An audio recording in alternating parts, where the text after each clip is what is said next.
करें स्टार्ट। 13 नवंबर 2020 एकजुट जम्मू को ये बताते हुए बहुत हर्ष हो रहा है, बहुत खुशी हो रही है कि एकजुट जम्मू आज से आधिकारिक तौर पे जम्मू की पॉलिटिकल पार्टी बन गई है।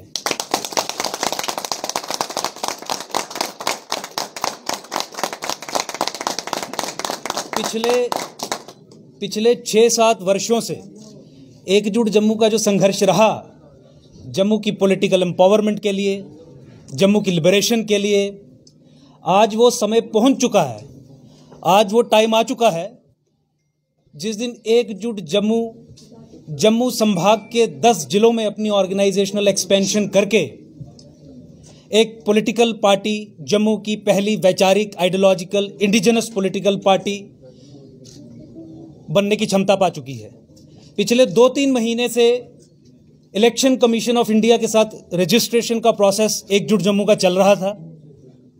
उस प्रोसेस को पूरा करने में आज हम सफल हो गए हैं। मैं अपने वक्तव्य में, शुरू के वक्तव्य में अधिक डिटेल्स के बारे में खुद बात नहीं करूंगा, अपनी टीम को भी इंट्रोड्यूस करूंगा और एकजुट जम्मू का कॉन्स्टिट्यूशन, संविधान एज अ पॉलिटिकल पार्टी आपके सामने अनवेल करने के साथ साथ अपने सहयोगियों से यह भी कहूंगा कि एकजुट जम्मू का जो विजन डॉक्यूमेंट है कि जम्मू कश्मीर में पावर सेक्टर्स में क्या रिफॉर्म्स होने हैं, जम्मू कश्मीर में एडमिनिस्ट्रेटिव लेवल पे क्या रिफॉर्म्स होने हैं, एग्रीकल्चर सेक्टर में क्या रिफॉर्म्स होने हैं, उस पर प्रकाश डालें। इसके अलावा हेल्थ, एजुकेशन और जो जितने भी सेक्टर्स सरकार से संबंधित हैं, पॉलिटिक्स से, राजनीति से संबंधित हैं, उसके ऊपर एकजुट जम्मू के विचार भी आपके सामने पेश करेंगे। मैं निवेदन करूंगा अपने सहयोगियों से कि सब खड़े होकर सबसे पहले जो संविधान, जो इलेक्शन कमीशन ऑफ इंडिया के सामने हमने दिया है रजिस्ट्रेशन के लिए, उसे वो अनवेल करवाएं।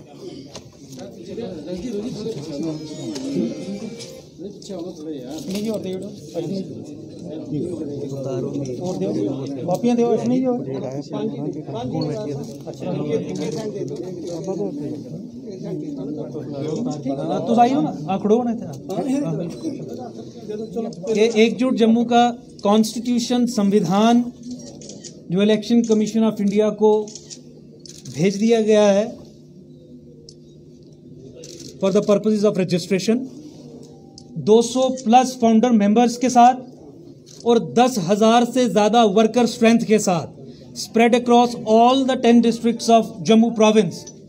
आने वाले कुछ समय में आप ये देखेंगे कि इलेक्शन कमीशन जो सिंबल अलॉट करेगी वो भी आपके सामने अनवेल किया जाएगा, पार्टी का झंडा आपके सामने अनवेल किया जाएगा और आने वाले विधानसभा चुनाव, लेजिस्लेटिव असेंबली के लिए जो इलेक्शंस होंगे जम्मू संभाग, जम्मू कश्मीर यूटी में या स्टेट में अगर ये बनती है, तो जम्मू संभाग के 10 के 10 जिलों में सब लेजिस्लेटिव असेंबलीज पे एकजुट जम्मू अपने कैंडिडेट्स उतारेगा और जम्मू की पॉलिटिकल लिबरेशन की लड़ाई लड़ने के लिए आगे बढ़ेगा। मैं अपने सहयोगियों से निवेदन करूंगा कि एक एक करके 2-2 मिनट का जो हमारा रिप्रेजेंटेशन है कि एकजुट जम्मू स्टैंड्स फॉर व्हाट, एकजुट जम्मू का विजन क्या है, एकजुट जम्मू किस तरीके से राजनीति में बदलाव लाएगा, एकजुट जम्मू एक दृढ़ संकल्प और नया विकल्प कैसे है, उस पर व्याख्यान करें। ये एकजुट जम्मू का विजन डॉक्यूमेंट मैं अनवेल कर रहा हूं, रिलीज कर रहा हूं। 2-2 मिनट का टाइम लेके अलग अलग सेक्टर्स को लेके 2-2 मिनट का वक्तव्य हमारे सहयोगी जो है वो आपके सामने रखेंगे। और देखिए, मैं क्वेश्चन आंसर सेशन इसके बाद हम स्टार्ट कर देंगे, लेकिन एकजुट जम्मू का एकमात्र पॉलिटिकल गोल जम्मू को सेपरेट स्टेट बनाना है।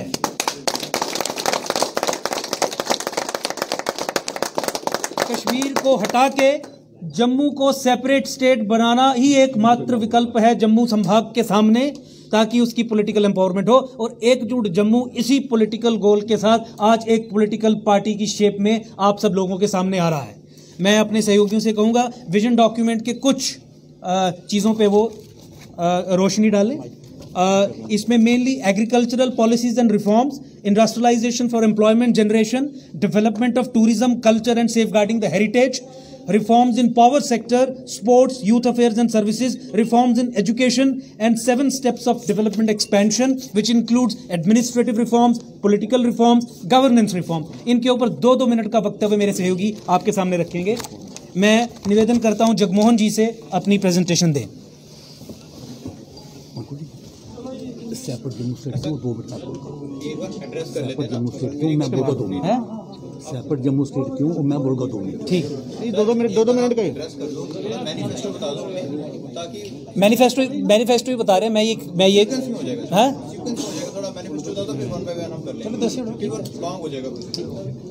नहीं मैं कह रहा हूँ 2 मिनट का ही मेरी जगह पे ये बोल रहे हैं बस जो कंक्लूड कर देंगे जो कंक्लूड करेंगे बस ज़्यादा समय नहीं लगेगा 5 से 10 मिनट में सारा कंक्लूड हो जाएगा।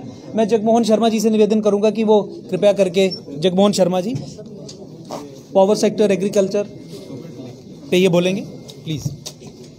सबका स्वागत है। अंकुश शर्मा जी ने अभी एक बड़ा इम्पोर्टेंट जो चीज़ कही है वो ये है कि जम्मू को एक अलग स्टेट होना चाहिए। एक आप इधर आ जाओ। जम्मू को एक अलग स्टेट क्यों होना चाहिए? माइक इधर रखे हैं ना, आप इधर आ जाओ, इनकी रिकॉर्डिंग इधर आइए।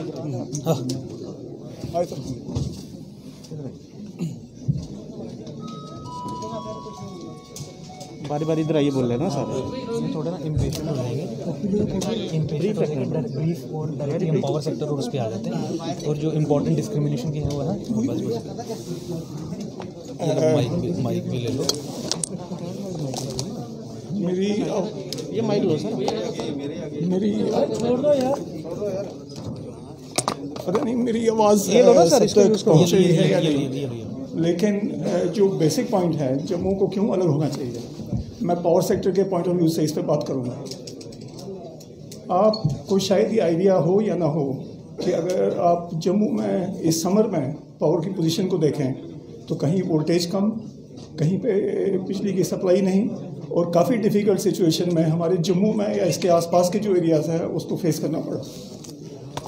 पर जो एक बेसिक चीज़ है, एक ट्रांसमिशन लाइन हमारी जलंधर से सांबा से होते हुए कश्मीर पहुंची, उसमें 2 स्टेशन पुंछ और रजौरी में लगने थे उधर के पावर पोजीशन को ठीक करने के लिए। वो कभी भी इतनी लंबी लाइन जलंधर से सांबा होते हुए श्रीनगर पहुंच गई, बल्कि अमरगढ़ पहुंची, लेकिन जो पुंछ या रजौरी में सब स्टेशन बनना था वहाँ पे सब स्टेशन नहीं बने। उसके साथ वहाँ पे एक किश्तवाड़ में, आपको शायद ये आइडिया हो या ना हो, किश्तवाड़ के लिए सिर्फ एक 132 kV लाइन है जो 1985 में बनाई थी NHPC ने, और उस लाइन का ये हाल है कि जब बर्फ़ वगैरह गिरती है वो डिस्कनेक्ट हो जाती है, ख़राब हो जाती है, और किश्तवाड़ के एरिया में तकरीबन महीना बिजली नहीं रहती है उस पीरियड में। तो उसके लिए 1985 के बाद काफ़ी एफर्ट किया गया इसी लाइन के साथ, जो ये जलंधर सांबा और अमरगढ़ वाली लाइन है, लेकिन उस पर किसी ने कोई ध्यान नहीं दिया, और किश्तवाड़ में तब की पोजीशन जो थी वो वैसी की वैसी है। आप जो वोल्टेज का सिचुएशन है, बर्न में एक सब स्टेशन है यहाँ बिजली का जो PDD का है, बर्न में ऑगमेंटेशन होनी थी सिस्टम की, कभी उसकी तरफ किसी ने ध्यान नहीं दिया। अब चौथा पॉइंट जो एक बड़ा इंटरेस्टिंग है, 100 मेगावाट का सोलर पावर प्लांट कठुआ में 2015 में सैंक्शन हुआ, और बाकी सारे मुल्क में, आप ये थोड़ा पॉइंट समझने की कोशिश करिए, हमारे यहाँ 100 मेगावाट अलॉट हुआ जम्मू के लिए, और बाकी कंट्री में 30,000 मेगावाट सोलर जनरेशन तैयार हो गई, लेकिन जम्मू में 100 मेगावाट हम अभी तक नहीं कर पाए। तो अगर ये डिस्क्रिमिनेशन नहीं है तो क्या है? या तो हमारे यहाँ पॉलिटिकल लीडरशिप की कमी है या टेक्निकल लीडरशिप की भी कमी है। ये भी मैं एक चीज़ आपको बताऊंगा। अब मैं एग्रीकल्चर साइड में आता हूँ। शाहपुर कंडी कनाल जो होनी चाहिए थी, 32,000 हेक्टेयर एरिया को वो इरिगेट करने वाली थी, मगर किसी न किसी वजह से उस पर कोई ध्यान नहीं दिया जा रहा। 32,000 हेक्टेयर का अर्थ क्या होता है और वो कितने एग्रीकल्चरिस्ट को हेल्प कर सकता है, उसके बारे में कभी कोई ध्यान नहीं देता।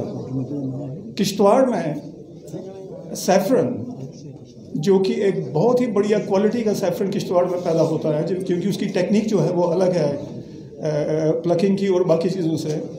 उसके ऊपर आपने कभी सुना है कि किश्तवाड़ के सैफरन को बढ़ावा देने के लिए गवर्नमेंट ने कुछ किया है? ज़ीरा किश्तवाड़ में कभी किसी ने कोई बात करी है उसके बारे में? तो ये जो चीज़ें हैं, इन सब चीज़ों को हमारा जो एम्फेसिस रहेगा, जैसा अभी बताया गया है कि ये स्टेट जो अंकुर जी ने बताया है कि अगर ये स्टेट हमारी बनती है तो हमारा फोकस इन एरियाज़ में आएगा, जम्मू के एरियाज़ में ये फोकस आएगा। किश्तवाड़ में, भद्रवाह में, बसोली में कंबल बनते थे, वो आज के दिन में कहाँ हैं? अभी अगर आप सुनेंगे तो आप देखेंगे कि भारत सरकार एक बहुत बड़ी कोशिश कर रही है नॉर्थ ईस्ट में बैम्बू के प्रमोशन के लिए, लेकिन जो इधर के एरियाज़ हैं, हमारे जम्मू संभाग के एरियाज़ हैं, चाहे वो अस्तवाइल डोडा डिस्ट्रिक्ट है या पुंछ है या रजौरी है या इवन जम्मू है, बसोली है, इन जगहों में इस चीज़ के बारे में कोई बात नहीं होती। तो इसलिए जो सबसे इम्पॉर्टेंट चीज़ है, इन दो सेक्टर्स की वजह से जब हमारी अगर एक स्टेट हो, कम से कम बाकी चीज़ों में बाकी लोग बोलेंगे तो हमारा फोकस उस पर रहेगा और हम उसको तरक्की देने के लिए एक across the complete region of Jammu, all the 10 districts, इसमें जब हम लोग कंसंट्रेट कर पाएंगे तो एक बिना लिहाज मजहब, मिल्लत, whatever, those people will be empowered, उनकी फाइनेंशियल कंडीशन अच्छी होगी और हम लोग जम्मू को एक अच्छे दर्जे की तरफ लेने की कोशिश कर सकते हैं। बहुत बहुत धन्यवाद। Thank you very much. Ankur Sharma ji, request है, आपसे बहुत शख्सियत से हम परिचित हैं जी, बहुत से ऐसी शख्सियत हैं जिनकी महारत है, अगर वो बोलते हैं अपना पहले परिचय दे दें, हमारे लिए बहुत आसानी होगी भविष्य में। Thank you. मैं थोड़ा सा अपना बता देता हूँ। मैं जगमोहन शर्मा हूँ।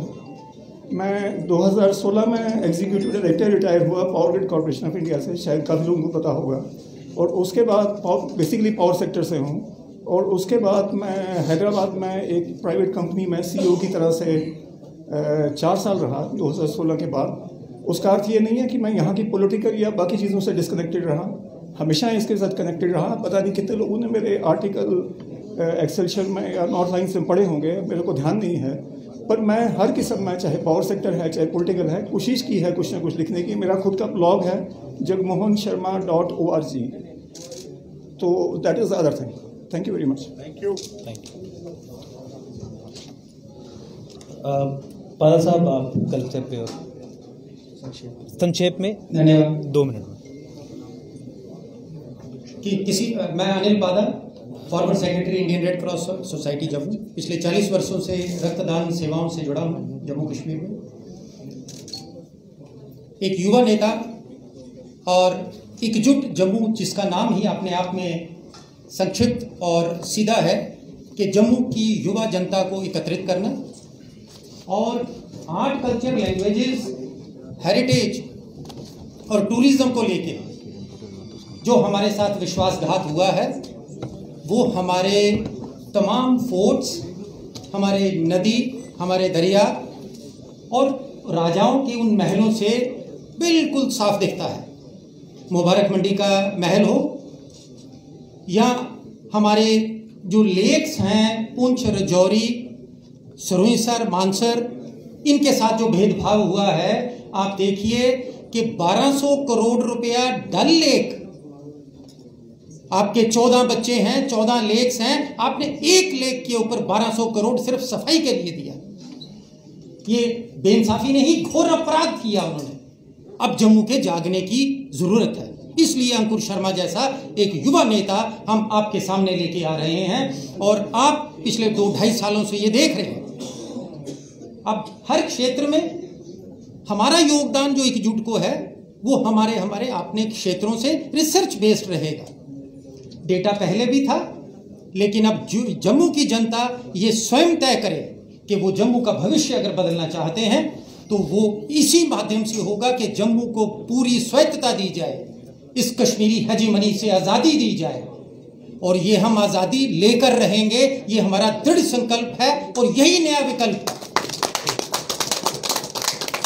जम्मू में ये कहा गया और कश्मीर में भी ये कहा गया कि जम्मू के लोगों के पास विकल्प क्या है। एकजुट जम्मू एक नया विकल्प है और हम अपनी धरोहर, हमारी वेशभूषा, हमारे राजाओं के महलों के साथ जुड़ी हुई, चाहे वो डोगरी भाषा और डोगरा लिबास हो और या वो पहाड़ी लैंग्वेज, डोगरा और ये पहाड़ी, ये 2 चीज़ें हमारे जम्मू रीजन की बहुत ज़रूरी हैं। We would like to lay a lot of emphasis on this, and the vision of Ekjut is focused to restore the glory of the past which our ancestors had given it to us. Thank you. आप बोलिए अपनी introduction brief रखना बिल्कुल। जी नमस्कार, मेरा नाम किरण कुमार, मैं national youth awardee हूँ और एट प्रेजेंटली जनरल सेक्रेटरी एकजुट जम्मू।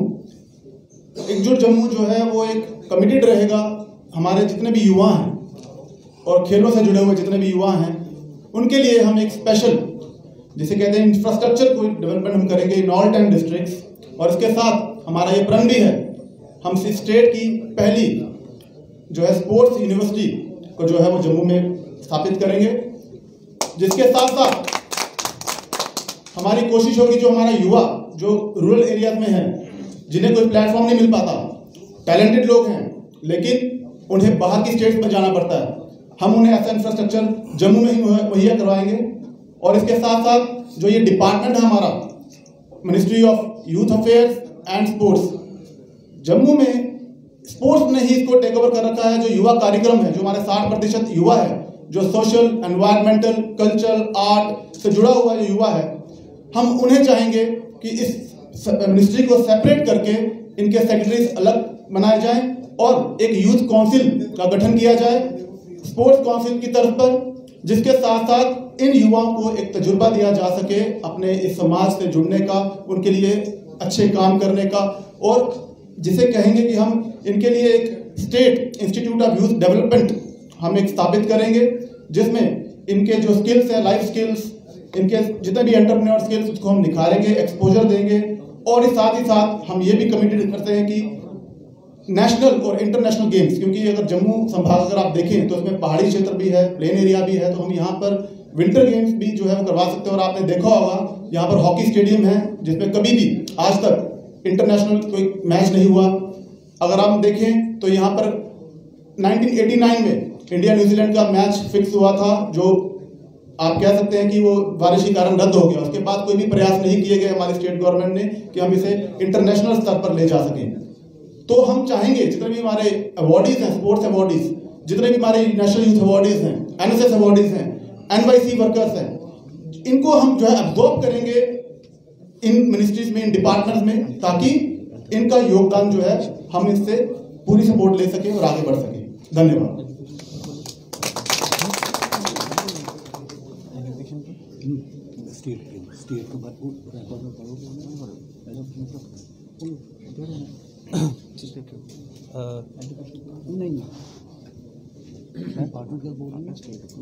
ठीक है, वो तो क्वेश्चन आंसर सेशंस में भी हो जाएगा, वो जो क्वेश्चन आंसर सेशन में स्टार्ट हो जाएगा। देखिए, इंडस्ट्रियल सेक्टर में जम्मू कश्मीर में इंडस्ट्री को किस तरीके से प्रमोट करना ताकि अनएम्प्लॉयमेंट एड्रेस हो सके, उसके बारे में भी विशेष तौर से हमने अपना मॉडल बनाया है। किस तरीके से मार्केट और स्टेट को बैलेंस करते हुए ताकि आम आदमी, गरीब आदमी मार्केट ताकतों के कारण पिसे ना, बर्बाद ना हो, उसकी पूरी अंडरस्टैंडिंग से एक पूरा हमने नोट बनाया है, जो प्रेस के बंधुओं को हम सॉफ्ट कॉपी उसकी 5-7 मिनट में भी फॉरवर्ड कर देंगे। मुझे लगता है वो काफ़ी डिटेल में है, समय की कमी के कारण उस पर डिटेल में भी चर्चा कर पाना मुझे लगता है संभव नहीं होगा। और आप भी probably you are also clamoring for having a question answer session। Health और एजुकेशन, ये दो सोशल सेक्टर्स हैं जिनमें इन्वेस्टमेंट्स की बहुत आवश्यकता है। हेल्थ के मामले में जम्मू कश्मीर एक बहुत पिछड़ी स्टेट है। आपके पास डिस्ट्रिक्ट लेवल पे हॉस्पिटल्स के नाम पे रेफरल हॉस्पिटल्स हैं।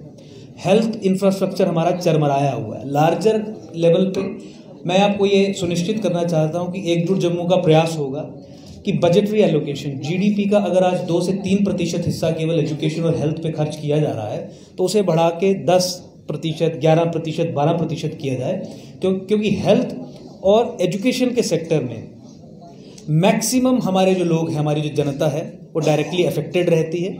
और यही 2 ऐसी ज़रूरतें हैं जो पूरा होने के बाद आप एंटरप्रेन्योर भी बन सकते हो, जीवन में संघर्ष भी कर सकते हो। अगर इसकी स्टेट की तरफ से सिक्योरिटी और गारंटी आपको मिल जाए तो मुझे लगता है कि कोई भी समाज जो है वो तरक्की के रास्ते पे चलता है। आपने यूनाइटेड स्टेट्स अगर आप देखें, यूके देखें, वहाँ पे जिस तरीके की सिक्योरिटी इन सेक्टर्स में सिक्योरिटी इनिशिएटिव सरकारों ने लिए और देश ने कैसे तरक्की की वो आपके सामने है। मेरे ख्याल में हम डायरेक्टली अब क्वेश्चन आंसर सेशन की तरफ आएंगे। एक चीज़ मैं कह लूँ, देखिए एकजुट जम्मू आज पॉलिटिकल सेपरेट एकजुट जम्मू को एक पॉलिटिकल पार्टी सेपरेटली जम्मू संभाग से उभर के आना पड़ा। उसका मुख्य कारण मैं आपको सबसे पहले बता दूं, वो नंबर 1 ये है कि पिछले 70 साल से यूनियन ऑफ इंडिया, दिल्ली, केंद्र सरकार की नीति जम्मू कश्मीर को लेकर ये रही कि जम्मू कश्मीर को हमें केवल और केवल कश्मीर के ज़रिए चलाना है, कश्मीर की पॉलिटिकल एम्पावरमेंट करके चलाना है, सत्ता का केंद्रीकरण कश्मीर में रख के चलाना है। 2014-15 में पूरे जम्मू संभाग को ये उम्मीद थी कि ये पॉलिसी चेंज होगी, रिवर्स होगी, लेकिन अनफॉर्चुनेटली वो 70 साल की नेहरूवियन पॉलिसी एक पैराडाइम बनने के कारण 2014 और 15 के बाद आज तक चलती रही। जम्मू इस पावर इक्वेशन में दिल्ली और कश्मीर के बीच में जो ये कॉन्ट्रैक्ट है, जम्मू एक्साइज आउट हो गया, जम्मू को सेकंड क्लास ट्रीटमेंट ही हमेशा दिया गया, जम्मू को हमेशा होस्टेज रखा गया और जम्मू को हमेशा एनस्लेव किया गया। आपको याद होगा रसाना केस में किस तरीके से यहाँ के लोग सीबीआई इंक्वायरी की डिमांड कर रहे थे, वो तक जम्मू संभाग को नहीं मिली।